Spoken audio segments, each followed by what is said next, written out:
In earlier examples, we factored some trinomials, but all of those had a leading coefficient of 1. In other words, if you look at the leading term, the term with the highest degree, there was no number here. It's understood to be 1 if there's no number, but that's what they call a leading coefficient of 1. Here's an example where the leading coefficient is not 1, and it becomes a little bit more involved. I'm going to, I guess, caution you that the problems might take quite a bit longer than you'd expect, but be patient. The more you practice with them, the faster they will become. So the trinomials are going to factor into two binomials if they're factorable. Sometimes they will not be. But let's start by drawing in our parentheses for two binomials. And just like before, the first terms in the binomials are going to come from this leading term here. When we multiply these two terms together, we're going to get 6x squared out of it. So we need to look at what we can put in there. We can't just put x and x. We're going to have a number as well. For example, to get the 6, you could have x or 1x and 6. So let's go ahead and put that, and I'll put a x here, and I'll put a 6x over here. If we multiply those two, we'll get that leading term. The other possibility, and I'll write it down here, I'm going to leave some space in between, would be 2x and 3x. So those are the two possibilities, but now we need to find some other numbers for over here that will give us a 7 as well as a positive 19.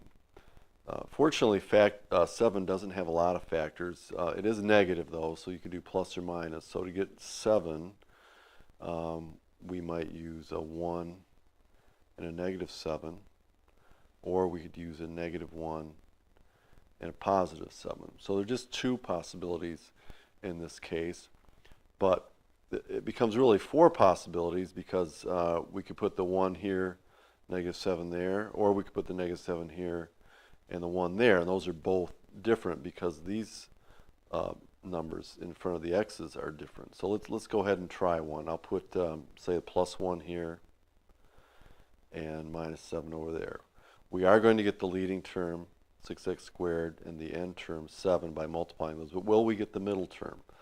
The middle term comes from multiplying the outside of the binomials and the inside. So if we multiply the outside, you're going to get negative 7x, inside plus 6x. And I think you can see if you put those two together, you get negative 1x, or the opposite of x. That's not 19. So that will not work. But maybe it'll work the other way around. So let's put the x here. Again, we're going to use this. We'll go minus 7 on that side, and let's put the 6x plus 1 over here.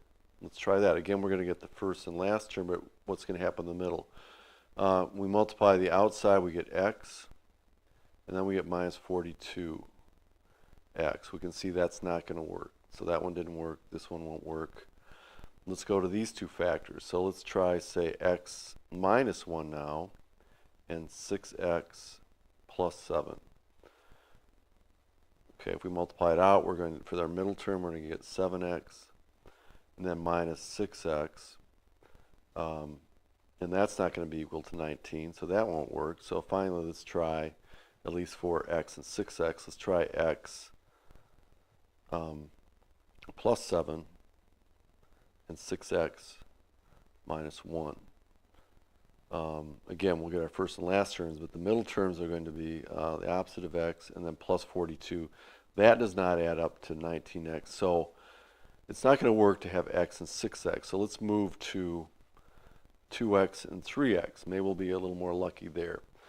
Again, let's go through our possibilities. Let's try, say, 2x plus 1 and then 3x minus 7. Let's see what happens with that. We will get our first term and our last, but what about the middle? We have 2x times negative 7 is negative 14x, and then we have plus 3x. That's equal to negative 11x, nowhere near 19x, so that doesn't work either. But let's try switching them, say.